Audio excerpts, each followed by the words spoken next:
So this next piece is titled Picture Perfect, and it is a piece that I wrote as a reflection on the love that my parents showed and as I grew up. My dad is originally from Savannah, Georgia. My mom is from Detroit. They met at a McDonald's.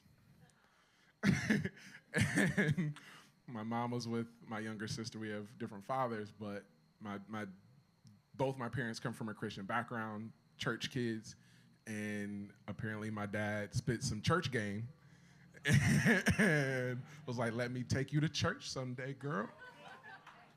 And then, the butterflies and the bees and all that, the storks and dropping the babies and whatnot, but very appreciative for the life that they've provided me and an example of love that they shared for me and my siblings. I think they're celebrating 39 years of marriage next year, so very appreciative for having them around still.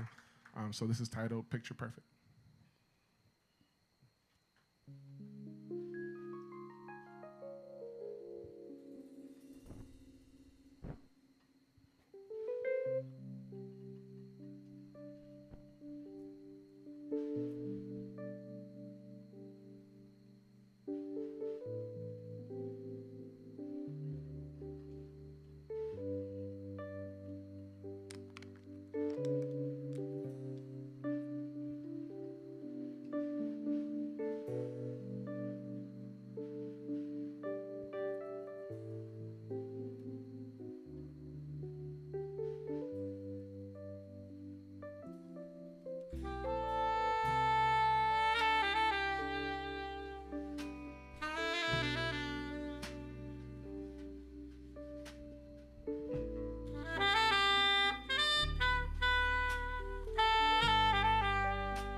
I want to fall for the you I don't know yet. So I can remember this wonderful life that we've shared together.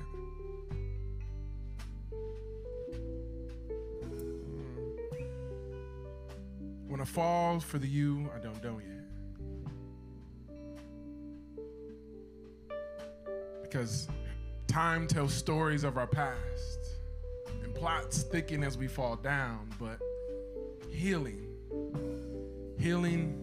is reserved for those courageous enough to be vulnerable. I want to fall for the you I don't know yet. So let me push you when you're weak and encourage you when you're tired. Praise your accomplishments, find correlations between your will and your stubbornness. And never forget that the core of our relationship is rooted in acceptance. Flaws are common, but sometimes love isn't. I want to fall for the you I don't know yet, so I can remember what scared feels like. Allow it to remind my mind that I'm still alive and that you're really real. I don't think my imagination is playing tricks on me, so I must be doing something right to have met the woman in my dreams. You scare me. I want to fall for the you I don't know yet. Because the past, present, and future are the binary of our lifetime. We don't have to be who we were yesterday, but tomorrow is dependent on who we are today. So actually, I love the you I know right now. The past that I hear yet don't see. The future that we will reach, the restraints that we will breach because of our love. Our love is essentially the replication of a time machine, playing our best and worst moments over and over and over again. It's the only way to eternally engrave our love into the DNA of our children. So I will say this time and the next that I will love you until our molecules evaporate into the canvas skyline, perfectly painted into infinity and preserved forever in the painting hanging above our grandchildren's mantle. Thank you. Ryan Reverser.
Hope that we all have at some point experienced love in our life. I hope for you to experience the love that you deserve and want out of this world. So thank you. That's titled Picture Perfect.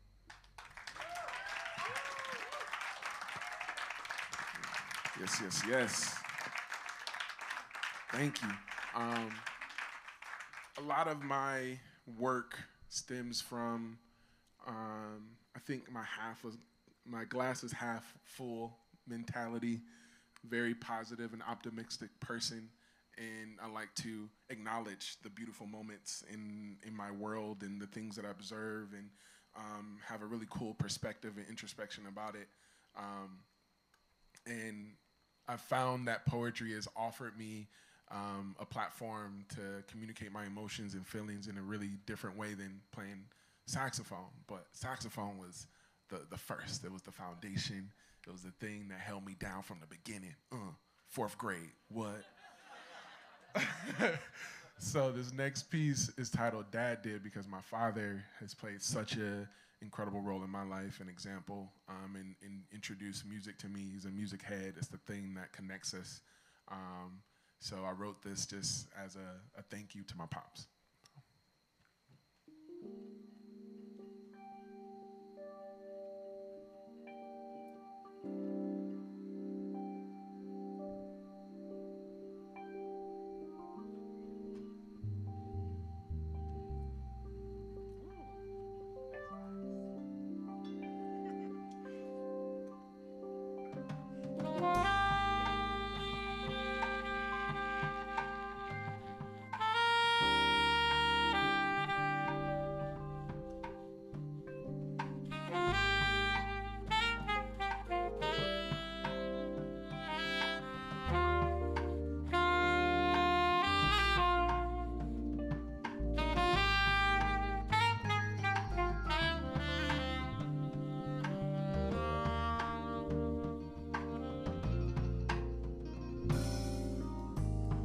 So I remember waiting anxiously for my fourth grade music teacher to call on me and ask the question I had been preparing for all week.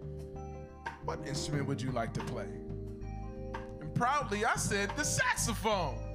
That was after the drums had already been taken, but still. I knew the sax was a good choice because my dad loved jazz and I wanted to make him proud. See, music set the mood in my house. Some brand new heavies coupled with the smell of eggs and bacon, man. I was doing yard work that morning. Some Kirkwhalum and oatmeal sweet scent, man. I can get an extra hour of sleep, and my dad was studying his Bible. The smoky smell of hickory, Earth, Wind, and Fire's September. And cocky laughter meant my dad was full of himself and I was eating barbecue that day. Ooh, this tastes good! Was my cue to run upstairs for a fresh sampling of his creamy mac and cheese right out of the oven. Some good music, a mouthful of food, and a smile on my face was his saving grace. It was his way of showing me why I should be proud of my name. That life is about love and faith. That my word is the most important commitment I could ever make. And if I can get a woman to smile with some creamy mac and cheese, then I can share the same beautiful moment with my kids someday. I never realized this lifelong journey we were on. These long drives down the I-75 to Savannah. Mom, sis, and little brother passed out in the back seat, and my dad ranting about his glory days. How he had this huge collection of albums and dabbled on the trombone. I learned about my past on these trips. That music was a time machine shaping the way we viewed the world, our tour guide, and a lifelong escapade. I learned that music was the muse of my birth, with pockets of soul and rhythm plastered together in brick-sized sound bites. We listened to Miles, Coltrane and Quincy, blues, infusion, hip-hop, and blackness. My dad used music to open my eyes to a life I was meant to live. I gained the courage to be the me I was most afraid of. Be the voice I never thought I had. Be the salvation I sometimes forgot to pray about. Be a beautifully scored masterpiece etched into the memory banks of everyone I would meet. Who would have thought this nervous fourth grader would turn with a heart to make his father proud, would turn into this man full of love and faith, with a commitment as strong as his word, and the ability to cook a smile on that special woman's face. My dad, he did.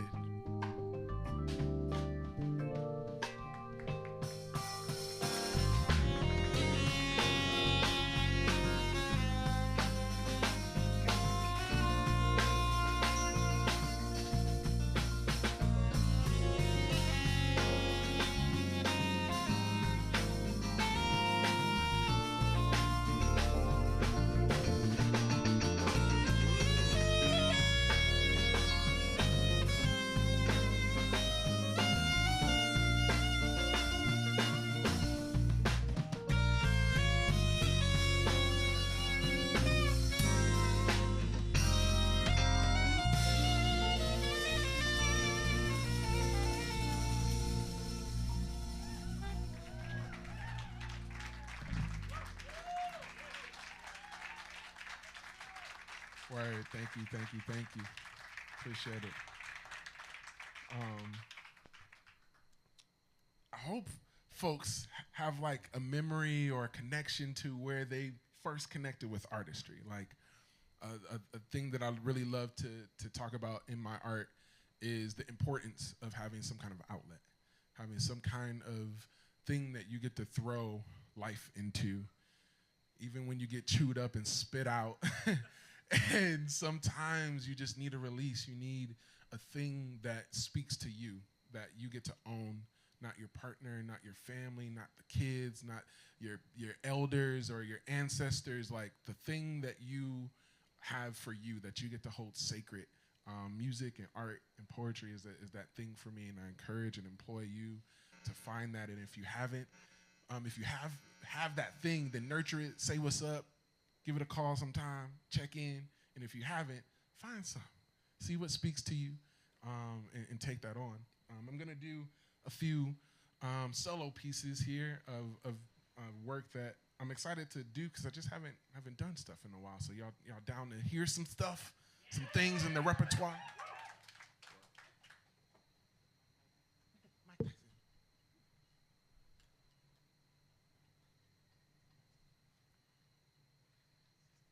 Have you started to color me yet? Because I'm a paintbrush stroke away from perfection, an incandescent light bulb away from genius with lines longer than a 9 to 5 and a rock-solid will that can't be contained. A baller in this game. With an old soul that can rip words from my heart and supply them to you. With this ability to slang meaning and bring forth newfound light, a spoken thought I give to you what makes sense in my world. A way to get out and a means to preserve this precious life. So, have you started to color me yet? Because if you haven't, then you should know that my soul shines bright with hues of red, black, and green, and my roots, they run deep. My roots run deep like the pitter-pattered accents of music notes against my ancestors' cheekbones. Brittled hands and crackled feet represented me, reflective of the times when music was used for their survival. Ambient art, articulated by soft silhouettes, a smile who litter a luscious lament of hope for their future offsprings to endure not what they had to. This is the language that my roots speak.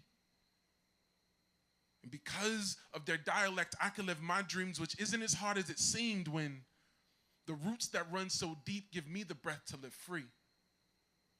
My purpose is to be free. So never mind.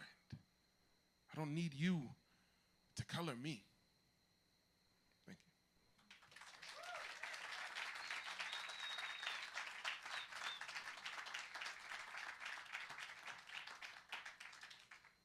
So these next few pieces speak to the processing of trauma, of systematic oppression, racism, erasure, violence, the things in this world that are hard, the things in this world that I find very challenging to process, and find that poetry allows me to make sense of my own reality, even though it doesn't seem like the things that are going on are real. This next piece is titled Autumn Leaves, and it's a response in 2019, I believe, where I just was at work on Facebook. I don't work in the office no more. So I was at work, and I was on Facebook. And I just saw another black man getting killed, and it just was very difficult to make sense of my reality at that time, and I just needed to leave. Left, and I wrote and cried and felt. This is titled Autumn Leaves.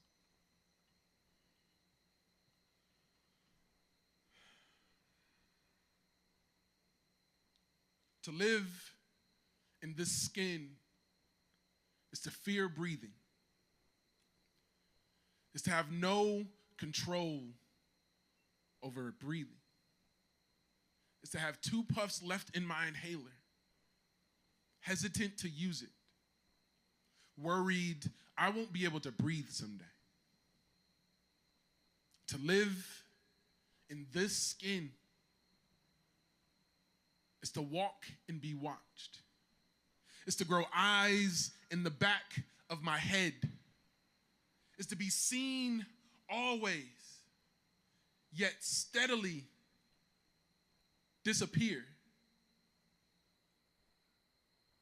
To live in the skin is to pass along burden to my offspring. It's to teach them to love their shade. It's to have to teach them to love their shade. It's to prepare them for war over loving their shade. To live in the skin is to scream easily. It's to bruise easily. It's to bleed easily. It's to die easily. To live in the skin is to see bodies break like branches. Is to see whole forests chopped down out of fear of their growth, out of concern of their seed spreading, out of hope that their roots aren't grounded. But to live in my skin is to know my roots are grounded in the soil rich from the blood of my ancestors. It's to know the families that came before me nourish my tree. It's to see their shade in my bark, their blood in my sap, their tears in my leaves only. To be reminded of the lakes formed from their crying when I see leaves at the feet of trees in autumn. To live in my skin is to keep standing, even when the trees around me are chopped to pieces. It's to know my seeds can't be wiped out of existence. It's to plant my roots in bloodied soil. It's to believe my tears aren't shed in vain, that my leaves shouldn't have to fall in constant mourning, that my life matters. To live in my skin is to grow. Even when the world around me walks past my pile of leaves, staring at their beautiful colors, not realizing they are the reason my leaves fall.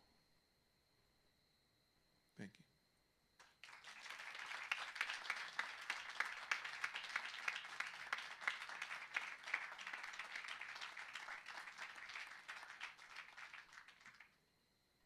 Thank you. Appreciate it. This next piece is titled I Am Not. And it's a piece that I needed to write to remind myself of who I am and remind myself that I matter.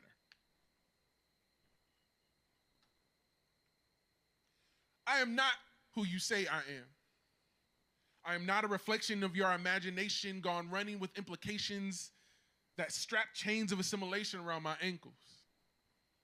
I am not a martyr of my maleness, a shameless martyr for you to see through. I am not invisible.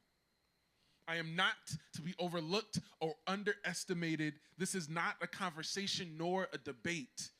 I will make you notice me. Black and beautiful can't look through any other view. I will mention it any chance I get, so if that makes you uncomfortable, sit in it. Let it resonate with your conscience and challenge your knowledge ignorance. Take a seat and listen. We have the same heartbeat, breathe the same air, but the stairs, those are different.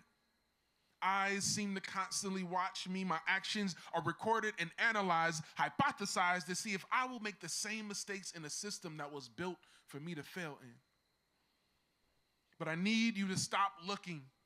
Stop hoping I will fall for your tricks, your desires for black men to sink to the bottom of the barrel only to hold my brothers back. My life is worth more than coffin cases dug 6 feet deep.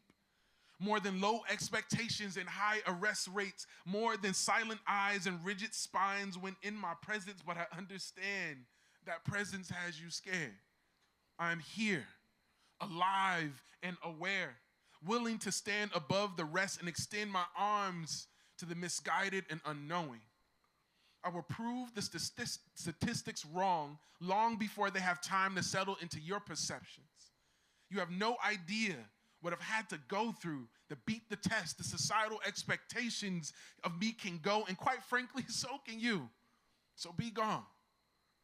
Don't linger around trying to find weaknesses in my character. You won't find them. My integrity is beastly. My confidence sickening. My future is bright, and my current ain't frightened. I am my father's son, bold and beautiful. My mother's rock-solid jewel, my brother's stability, unwavering and supportive, my sister's vulnerable, open, and safe. I am a friend, protector, lover, warrior, leader, educator, and motherfucking sexy. I am your worst nightmare, a black man with the audacity to know his worth.